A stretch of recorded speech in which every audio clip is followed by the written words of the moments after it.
So yon mga Banateros, yan, Jay Guevara TV nga po pala, isa sa mga Banateros Brothers.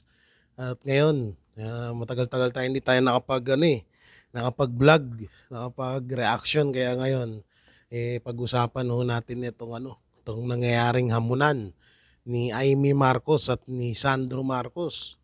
Pinapalabas ata ng mga aso or mga alagad ni Marcos na itong si Amy po daw ay ampon. Naku po.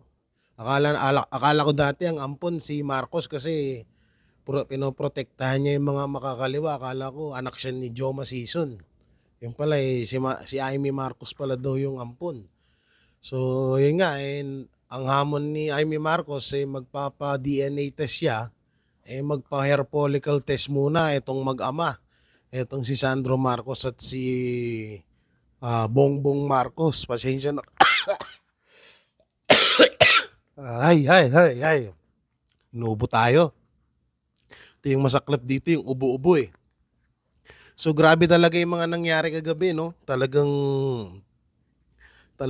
ginimbal ni Amy Marcos yung Pilipinas kahapon. Aba, kung magkataon, maganda-gandang labanan. Tita versus brother versus son. Ah, Tsaka alam nyo doon sa mga sinabi ni Amy Marcos, doon natin napatunayan na yung mga lumabas na mga sabi-sabi noon ay totoo. Dahil 'di ba dati si Cathy Binag din 'di ba na parang inaalok daw siya ni Lisa Araneta Marcos na mag-take ng droga. So ngayon napatunayan na natin na totoo 'yun. Ang tanong, kailan kaya mailalabas yung USB? Nga, Ma'am Cathy Binag, panahon mo na para ilabas ang USB. Oo, ang USB na matagal nang inaantay ng taong bayan. So doon, no, alam nyo, nakakatawa lang ngayon dahil katulad lang nila Larry Gadon at ni attorney, dapat tanggalin ni attorney sa pangalan niya, Auntie Claire na lang.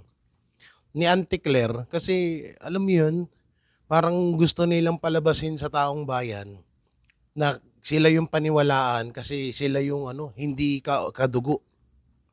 At yung kadugo ni Marcos na nagsasabing adik nga, etong si Marcos Jr., parang siya pa yung ayaw paniwalaan. Yun yung gustong palabasin ni Larry Gadon at ni Auntie Claire. Sabi nga namin, 'di ba, marami nga nagsasabi na kakapatid.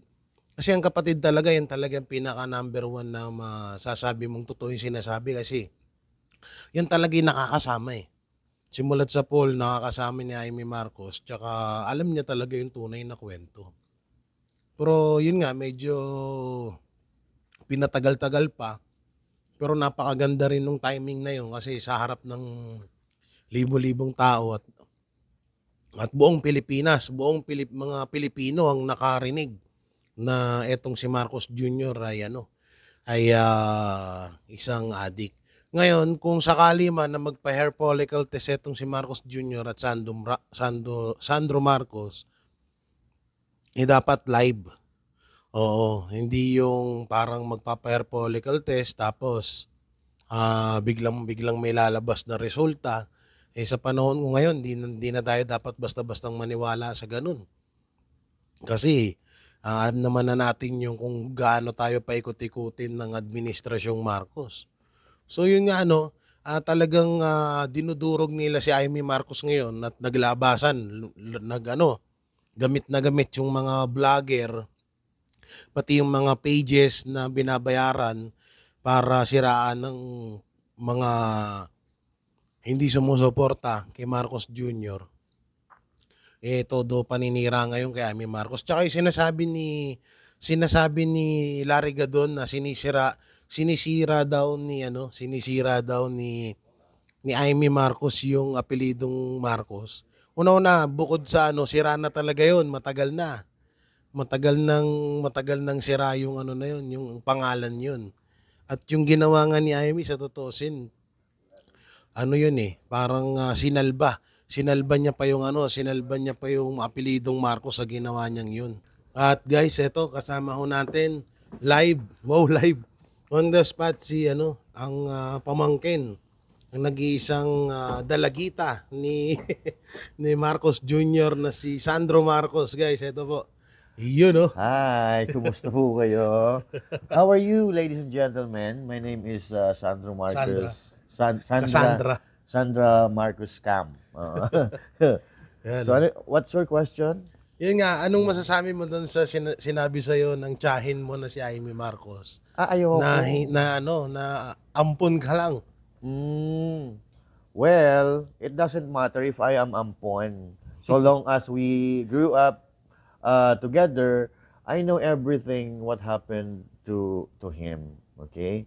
He is, alam mo na yun. Doon na tayo sa tunay na vlog. Paano nga yan, Master? Ano masasabi mo doon sa ano na yan? Sa pinapalabas nila sa paninira kay Amy Marcos ngayon, yung kesyo hindi daw anak, kesyo sinisiraan daw ni Amy Marcos yung apelido nila, sinisira daw. At ito lang daw ay parang isang propaganda lang daw ni Amy Marcos para sa kanya mapunta yung supporters ng mga Marcoses.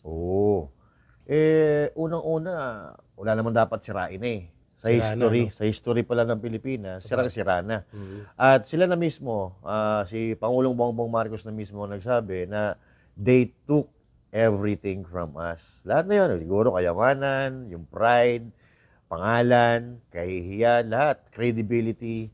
So everything nga sabi ni Pangulong Bongbong Marcos Jr. And it doesn't matter. Ngayon kasi sabi mo, dinidiscredit yung mga sinabi ni Senator Amy Marcos, di ba?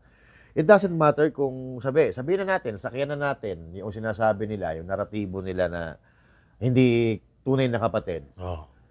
Pero, lumaki pa rin sila na magkasama Kahit sabihin pa natin. Sabihin na natin na hindi niya tatay si Senior Marcos. Pero nanay niya pa rin si Imelda. Si Imelda Marcos. So magkadugo pa rin sila.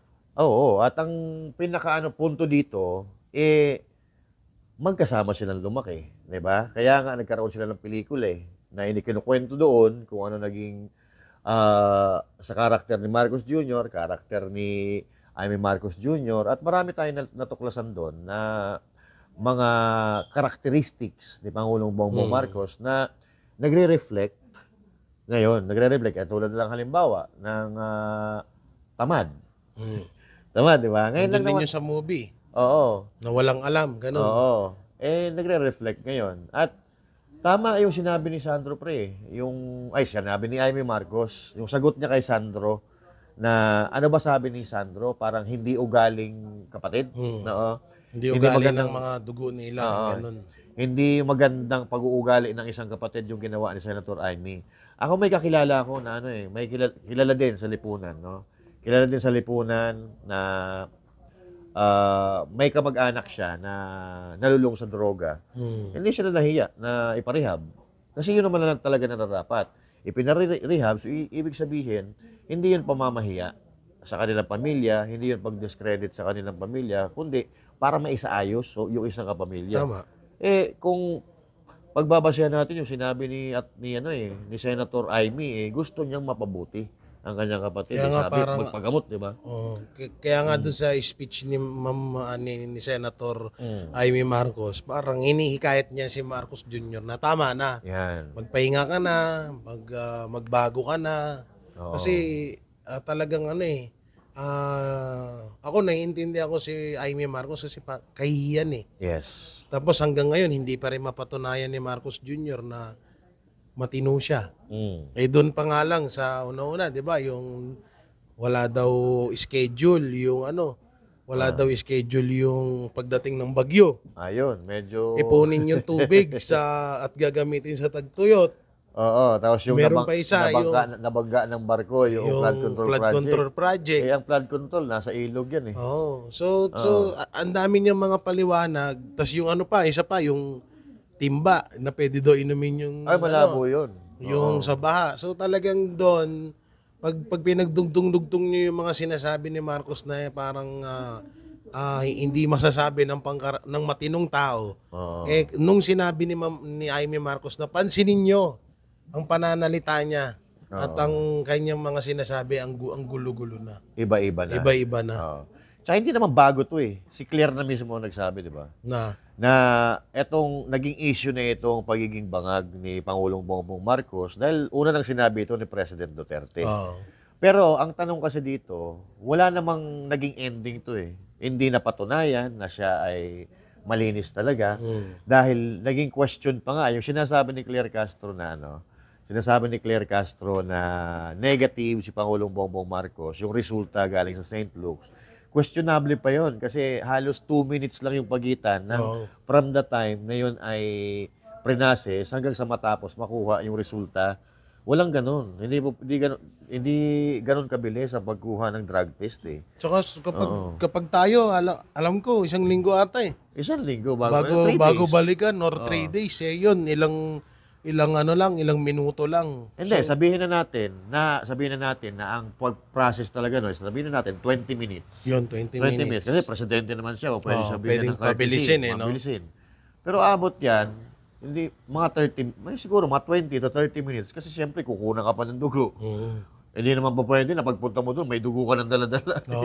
Kukunan ka ng dugo. Siyempre, lalagyan pa nga yan ng alcohol and all that, tapos tutusukan, nilalagay sa plate, tapos i-check sa microscope. So, yung palang kakain ng oras yun eh. Pero yung 2 minutes, mahirap pa naman. Malabo yun. Yung naman, yung mga sinasabi ni Ante Claire ngayon, paano niya lulusutan to? Actually, ito nga, may sinabi siya kagabi na papaano daw si Bongbong Marcos Jr. magda-drugs o gagamit ng droga, naiisa na daw ang kidney niya. Sabi niya, i-donate daw. I-donate daw sa tatay niya. Pinagmamalaki niya na ganyan kamahal ni Pangulong Bongbong Marcos sa kanyang ama. I-donate niya yung isang kidney niya sa tatay niya. Kaya hindi siya pwede magdroga. And only to find out na ang 2 kidney pala na i-transfer doon kay Daddy Ferdy kay Marcos Sr. Kay Marcos Sr. ay galing sa kanyang sundalo, yung aide niya, at galing sa anak ng masahista niya. So hindi pala galing kay Bonget. So ano ngayon yan? Ipinost na yan, nilabas na? Oo. Sunog na naman si Ante Claire. So checkmate na naman si Ante Claire. So panibagong na naman. Tsaka ito, tanong partner ba't parang pinalalabas niya, mas may alam pa siya sa kapatid? Yun na nga eh. Yun nga yung katawa-tawa na nangyayari ngayon. Kaya katulad niyan si Larry Gadon, si Ante Claire na mas may alam pa kayo sa kapatid. Yung kapatid na yan, sabihin na natin hindi magkapatid ng buo, etong si Marcos Jr. at Amy, simulat sa pool, magkasama na nga yung mga yan. Yes. Simulat sa pool, magkakasama na yan sa isang bubong at bakit ikaw, Ante Claire, wala kang kapatid? Na para hindi mo malaman kung ano yung ginagawa. Yes. Siyempre, malalaman yan. At ang punto dito, bakit namin kayo papaniwalaan na hindi naman kayo kadugo ni Marcos? Tsaka yung kay Gadon, Tsaka yung kay Larry Gadon. Kawawa naman si Larry Gadon. Na-disbar na ng 2 beses, matatanggal pa sa gobyerno. Yan ang naiintindihan ko kasi siyempre, kahit naman ako ang sarap na buhay ko ngayon. Sumusweldo ako dahil ako ay isang secretary ng gobyerno. Hindi kaya nakatanggap din yun ng isang maletang hindi natin alam. Sa tono ng pananalita niya, galit na galit siya. Mukhang nakikinabang. Kaya nga si Ante Claire ngayon, ang tawag na kay Ante Claire, hindi na si Yusek Claire Castro. Second lady na. Siya na si second lady. Kasi di ba may first, si First Lady Lisa Araneta Matos. Tapos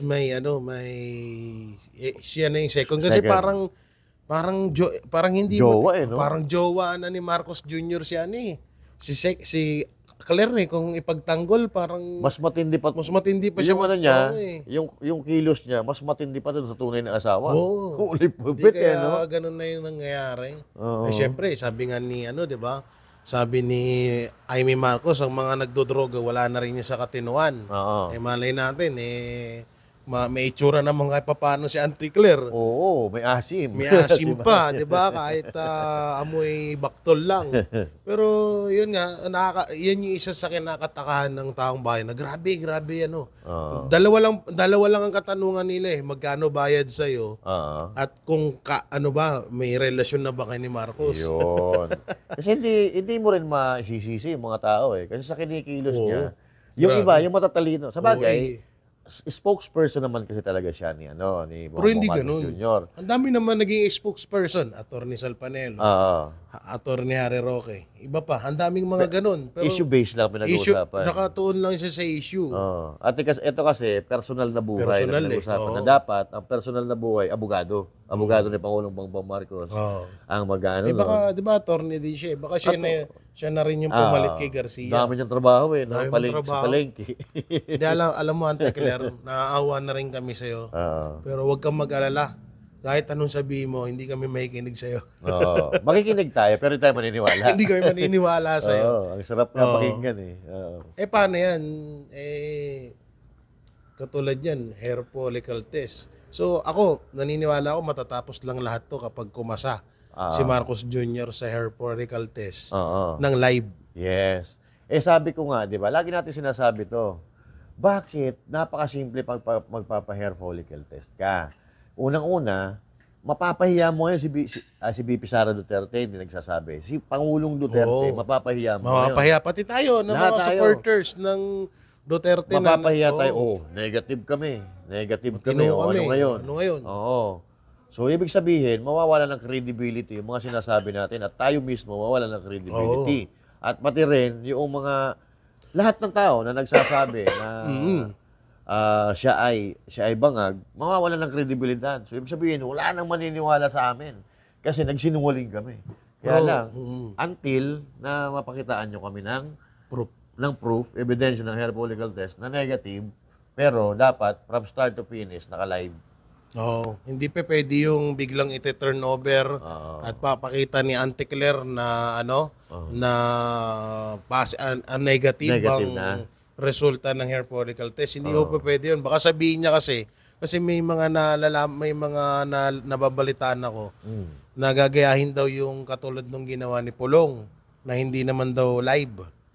Yung di ba inantay lang yung resulta. Pero yung naka-video. Hindi naman kasi issue kay Pulong Si Okay, Pulong, wala namang nagre-request kay Pulong na magpa-hair follicle test. Kusang loob na Kusang yun. loob siya. Sa kanya kasi, duda yung tao. At saka presidente siya, si Pulong.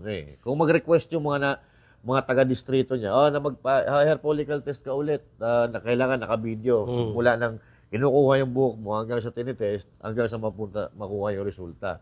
Wala namang ganun Ang issue kasi na kay Pangulong Bongbong Tsaka Marcos hindi lang kay President Marcos. Pati kay Elisa tsaka kay Sandro. Pati yung mga si Sap. yung lang na mayo. Pero Si sa pamilya muna tayo. Tony Boy. Yung Florendo. daming Daming pinangalanan. Jaime Marcos yun. Jaime Ibig Marcos sabihin, yun. Credible talaga. Kumbaga, sa loob ng circle ng pamilya nila Grabe, no? Nagulat ako kagabi. Ano kayang pakiramdam ng ganun? Na buong pamilya kayo, iisa kayo ng bisyo. Ay, Sobrang lala siguro nun, no? happy. Kaya Party, party. Yung party. mga nakikita natin nung nakaraan na si Laylay. Marcos, di ba, ang unang nabalitaan si Marcos Jr. sinugod sa ospital. Si Lisa daw, di ba, ganun din.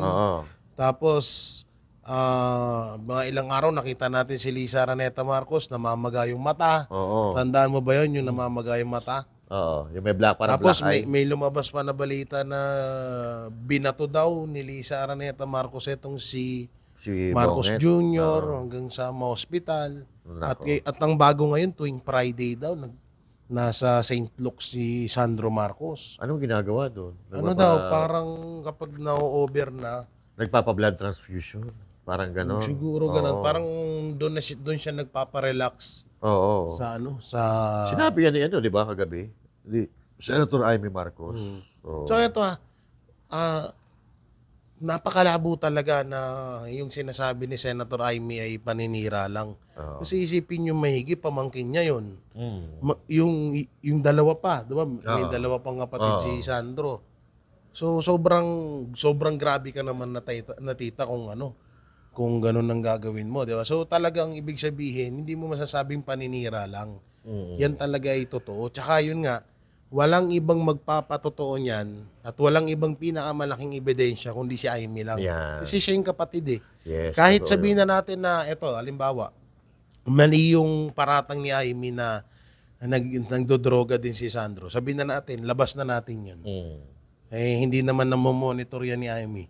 Eh, yung kapatid niya simulat sa puli. Yes. Namomonitor niya eh. Simulan nung pagkalaki nila hanggang sa... sabi niya, diba, sila pa daw Tsaka naglilinis nung mga kalat. pinaggamitan. Oo. Mga kalat. So Biruin talagang mo, almusal kasabay marijuana. Ay, Grabe. sus ko. Tapos magiinuman, mag-cocaine sa maghapon hanggang gabi. Kaya siguro hindi sila masyadong pumapayat.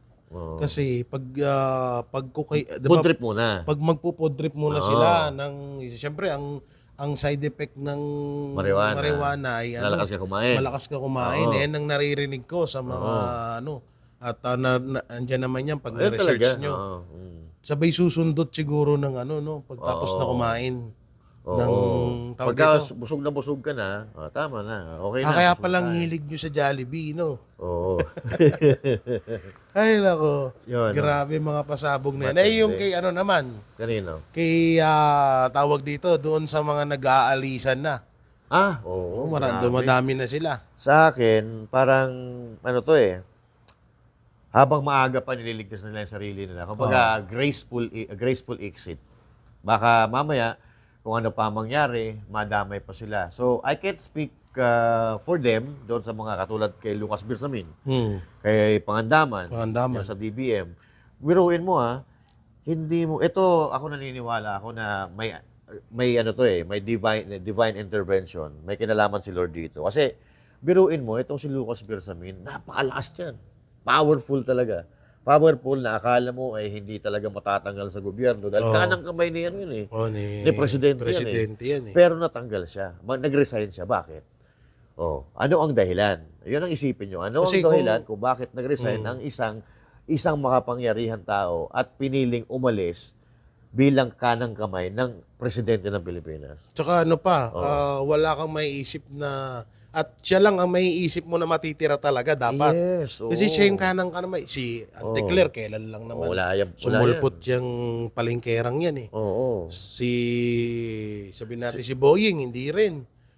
Lahat talagang si Lucas Bersamin ang talagang makikita mong makakasama. Yes, kasi Ni Marcos. pagkatanggal kay Vic Rodriguez, pasok agad si Bersamin.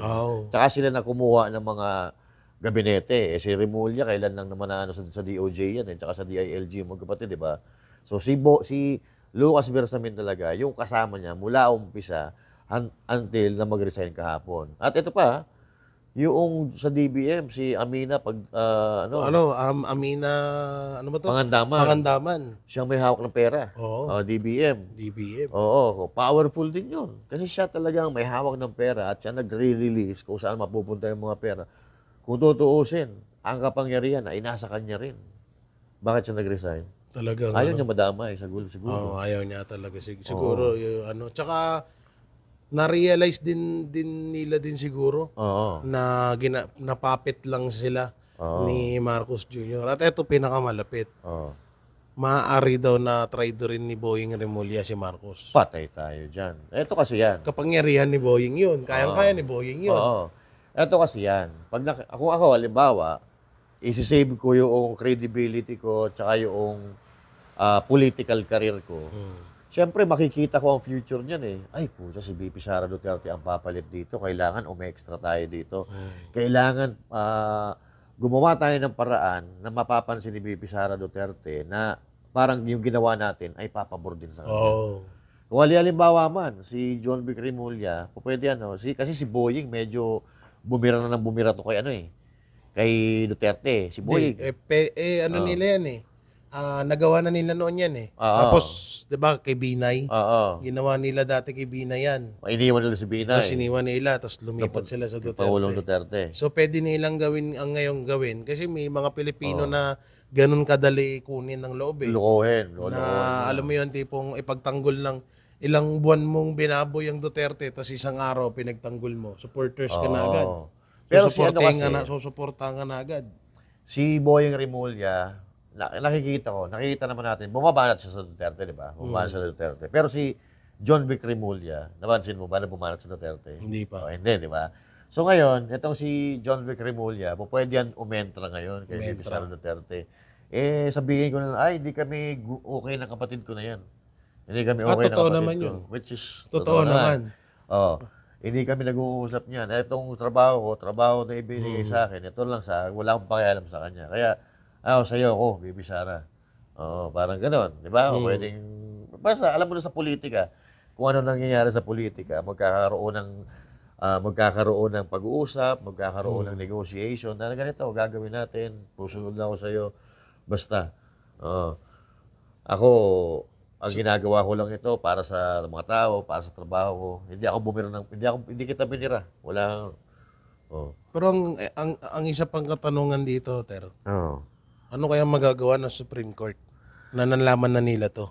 Actually, May ano ba sila? May lakas? Kasi ako wala akong masyadong alam dyan. May lakas or may karapatan ba ang Supreme Court na magpataw ng parusang pagbibitiw? hindi. Kay Kasi Marcos pag Jr.? pag may kaso na, tsaka i-enter dyan ng Supreme Court, sila ang sila ang naglalabas ng warrant. Warrant of arrest. So, ibig sabihin, kailangan magkaroon ka muna ng reklamo. Kailangan may magreklamo muna. Then, Supreme Court ang magdi-decide kung ito ba ang may, ano ba tawag dito? May, nasa dulo ng dila ako eh. Sige, tanong ka muna ng iba. Sa ombudsman, anong lakas? Ang ombudsman, ang kinakasuhan naman yan, yung mga public officials. Lahat ng mga... Hindi kasama yung presidente doon. Hindi, wala siyang wala siyang sa presidente. So, ligtas pa rin pala si Marcos, no? Kung Tsaka sakaling traitor rin ni Boying. Tsaka immune ng presidente, ha? Hindi mo pwedeng kasuhan ng presidente hanggat wala ka talagang malinaw na ebidensya. Kasi immune sila eh. Habang nandyan pa sa pwesto. Alam nyo, sa totoo lang, pinakamatinding kasalanan to ng presidente. Una, korupsyon. Pangalawa, drug addict. Kasi yung kay Erap, di ba, kaya siya na nun kasi about sa korupsyon. Sugal. Sa sugal. Wetting. Wetting. Pero mas matindi to eh. Matindi to. Kasi nagtumitik ka ng droga. Tapos ang grabe pa yung nakawan sa administrasyon mo. So doble-doble na talagang deserve mo nang mapababa sa pwesto. Ang malupit pa dito, ngayon natin napagtanto na bakit hanggang ngayon wala pa rin tayong balita doon sa Alitagtag, Batangas na 13 billion pulburon. Yan ang problema. At saan napunta yun? At asan na yung driver? Yun. At sino yung drug lord doon? Ang tanong, may napanagot ba? Nahuli ba yung may-ari? Nahuli ba yung mastermind? Nahuli ba yung talagang, drug lord? Oo, wala. At doon din natin napagtanto na kaya pala walang nahuhuling mga drug lord sa Pilipinas. Puro lang palutang-lutang ng mga droga. Mismong presidente pala ay gumagamit din ng droga. Doon tayo na. Yun na yung pinaka-punto doon. Yun ang sagot. Yun ang sagot sa lahat ng katanungan na ngayon. Naliwanagan lahat ang taong bayan. Grabe, no? Kung pagdudugtong-dugtungin mo, alam mo na eh. Yun talaga na eh. Hindi, sa corruption, saka sa drug addiction, pagdudugtong-dugtungin mo, yung mga lumalabas na ebidensya, yung nangyayari, saka yung mannerism, yung epekto ng droga, epekto ng corruption, makikita mo lahat. Tapos na ang laban. Saka iba yung yung talagang yung ganun. Kasi ako yung kay Abalos na gawa ganun siya, masasabi na natin sakit na yun mannerism niya yun eh. At sabi niya, di ba, naoperahan daw siya. Pero yung kay Marcos, hindi talaga eh. Iba eh. Iba yung ganun niya, yung gigil talaga eh. Meron kasi, kay Abalos kasi, may mata, may kasama mo. May ganun talaga eh. May ganun eh. At may mga kakilala rin ako ng ganyan, yung parang nagiging mannerism na nila yan. So yun, no? Abangan natin yung matinding ang tanong, kakasakaya si Sandro Marcos sa hamon ng tita niya. Hintayin natin. Yun lang naman ang susi dyan. Pero ulitin ko wag ho tayo papayag na bigla na lang may ipalabas ang Malacanang na resulta ng hair follicle test. Huwag tayo Oo. papayag sa ganun. Oo. Kasi baka doon tayo daanin eh. Oo. Baka sabihin nila, eto na, meron na. Magaling pa naman sila sa ganyan. Oo, ang galing nila sa ganyan at gasino na lang bayaran yan. Oo. Sa daming perang nawawala ngayon, di ba? Kahit ako, umalis ako dito eh. Pagbalik ko dito, kaya ko mag-produce ng ano eh. Ng negative na drug Kasi test. ang katwiran ng palasyo, ito yung gusto nyong mangyari na merong resulta ng hair follicle test. Oo. Kaya yun yung papakita. Kaso, ang gusto nga natin dapat live. Live. On the spot, live. At pati yung resulta. Buong process. Buong process ng hair follicle test dapat buo, laka-live.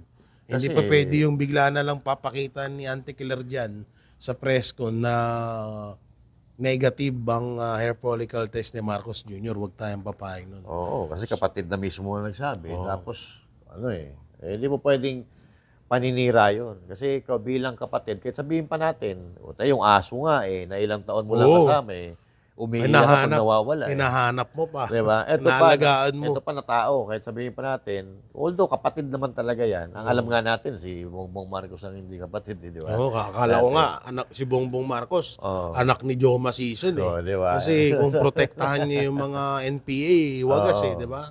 Pero hindi pala. No? At hindi rin natin sure kung totoo yung balita na kasi mahilig talaga, alam nyo naman, di ba? Ang gawain ng mga administrasyon pag hindi ka nila kakampi, talagang sisirain ka.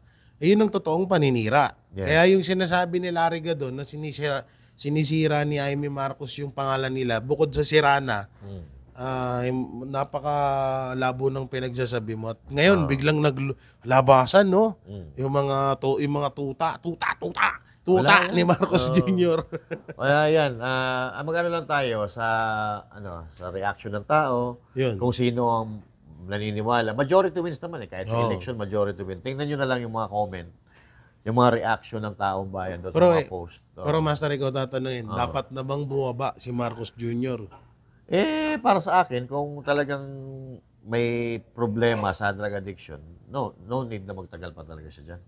Kasi nakikita naman natin yung yung resulta ng pamumuno niya na ang dami. Subconsciously, marami silang pinapatay na tao. Kasi dahil sa pagnanakaw sa gobyerno, yung mga nalulunod sa baha, hindi naman nila kagustuhan yun eh. Ang masama pa dito, parang iniisip pa ng mga pamilya na nawalan ng mga pamilya nitong mga nalunod, kasalanan pa nila. Kasi hindi nila nailigtas yung kanilang pamilya. Which is hindi, wag pong ganun. Kung hindi nyo man nailigtas ang kamag-anak ninyo na naanod sa baha, hindi nyo kasalanan yan. Tama. Kasalanan yan noong nagpoprotekta sana sa atin na flood control project na hindi nagawa. Okay, magpapaniwala doon kay Cuangco na congressman ng Pangasinan Ay, nako. na nagsasabing bakit daw doon nagtatayo ng bahay sa mismong flood plain. Sabi Kalukuhan niya. yun. Kagaguhan yun ha, huwag niyong paniwalaan Dapat gobyerno ang nagtuturo sa mga tao kung saan kayo magtayo. O bago yan kumuha, magpatayo ng bahay, May permit may yan. permit yan. Tanga. Bakit nyo pinayagan? Oo. So yan, mga banateros, ako tatanungin, dapat na Kasi grabe na yung nangyayari. Yung corruption pa lang, deserve niya ng matanggal sa posisyon. Paano pa yung pagiging drug addict, di ba? So, doble-doble. Grabe. At yung buhay ng mga kababayan natin, yun yung isa pa. So, deserve niya na talaga na na bumaba sa pwesto. Yan. At ito, sa harap namin sinabi to ni Pangulong Duterte, ayaw niya nga itong mangyari na maging presidente si VP Sara dahil bumaba or mapatalsik si Marcos sa posisyon. Pero kung kinakailangan. Pero kung kinakailangan, dapat magagawa. nang gawin. Oo. So yan, hanggang dito lang yung video namin. Support nyo, Master Judea at sa lahat ng Banateros Ay, Brothers. i-upload mo naman ito ngayon? I-upload na natin mamaya, 4 to 6 p.m. may special coverage tayo. Abangan nyo. yan. Sa Box Populi. Yan. Alright, bye-bye.